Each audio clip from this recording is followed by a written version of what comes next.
Hey YouTube, what's going on? So in this quick video tutorial today, we're going to be discussing sidechain compression, what it is, what it does, and how it can help you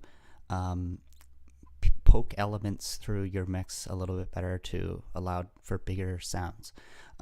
So basically what sidechain compression is it's a compressor inserted on an element in your mix that is triggered by a separate element. So let's say I had a bass piece, which I do here, right? And I also had a kick drum. Both of those particular sounds are going to be sharing similar frequencies. So if I go into the spectrum analyzer here and quickly show you, let's take a look at the kick. So I'm going to play this.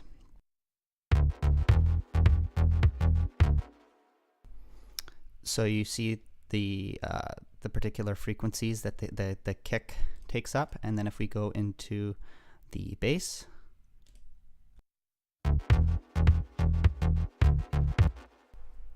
right, they share a lot of the same frequencies. So for bass elements in a song, that's usually pretty problematic because what happens is the waveforms they have a lot of energy, they're usually quite loud, and they're slower moving. So if you have two of them side by side that aren't in phase, they can actually cancel each other out, and then you can get what is kind of referred to as a muddy mix, and you don't really want that because it doesn't sound good.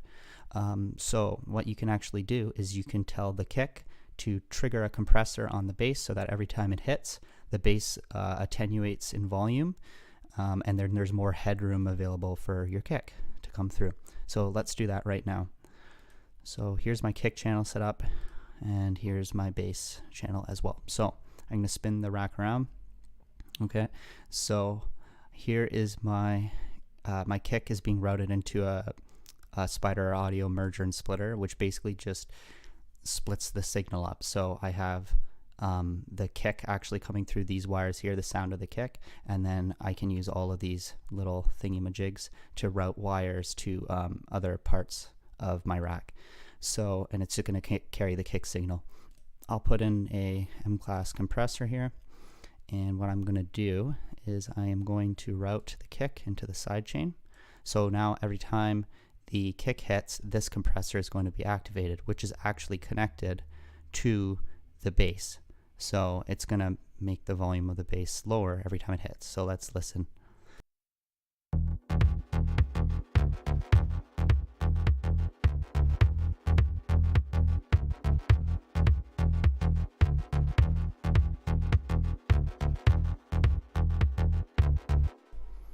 So pretty instant effects there.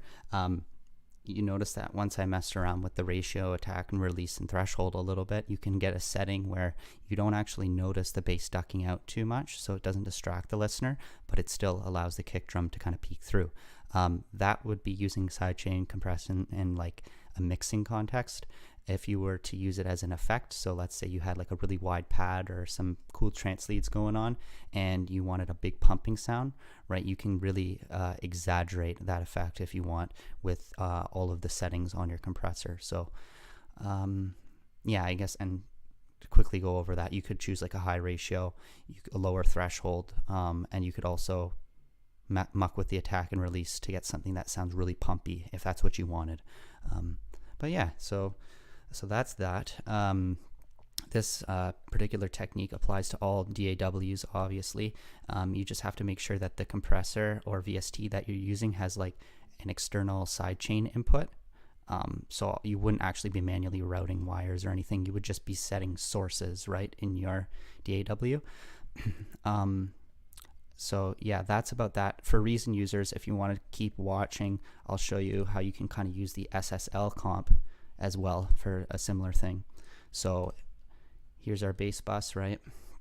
And here is our compressor, SSL compressor. This key button, when it's turned on, it actually functions as a sidechain compressor as well.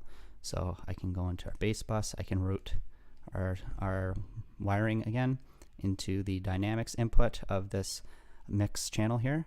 The key comes on, and I can go back, and now you see that key is on, so this will actually function once I turn it on as a sidechain compressor as well, and then you can muck with the settings here too. So pretty useful stuff. All right, hope you guys learned something. Take it easy.